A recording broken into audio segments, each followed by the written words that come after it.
नमस्कार, आप देख रहे हैं आर हिंदुस्तान न्यूज। आनंद सक्सेना के साथ पश्चिम बंगाल से संवाददाता रामचंद्र मंडल की रिपोर्ट। एक्सीडेंट वाले डंपर में भीषण आग लग गई। इस घटना से बुधवार सुबह मालदा के गाजोल पुलिस स्टेशन के अहोरा में नेशनल हाईवे नंबर 12 पर अफरा तफरी मच गई। घटना की वजह से नेशनल हाईवे का एक लेन काफी देर तक बंद रहा। इसकी सूचना मिलने पर गाजोल पुलिस स्टेशन की पुलिस मौके पर पहुंची। पुलिस ने मालदा फायर डिपार्टमेंट को सूचना दिया।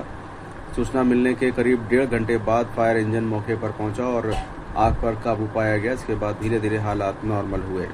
फिलहाल आप सुरक्षित रहिए, जुड़े रहिए आर हिंदुस्तान से। नमस्कार। ট্রেন দিয়ে গাড়িটা নিয়ে আসছিল। কোথায় অ্যাক্সিডেন্ট হয়েছিল? গাড়িটা হচ্ছে ময়নায় যাচ্ছিল।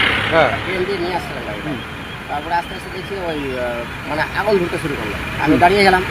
দাঁড়িয়ে যাওয়ার পরে গ্যাস ট্যাস সব মারতে মারতে পুরো আগুন ধরে গেল। কিভাবে আগুন লাগলো জানতে না, পারেন? ওটা জানা তেল গাড়ি তো হয়তো একটু ফাঁকা ফাঁকা লেগেছে পাইপ। কিসের গাড়ি ছিল এটা?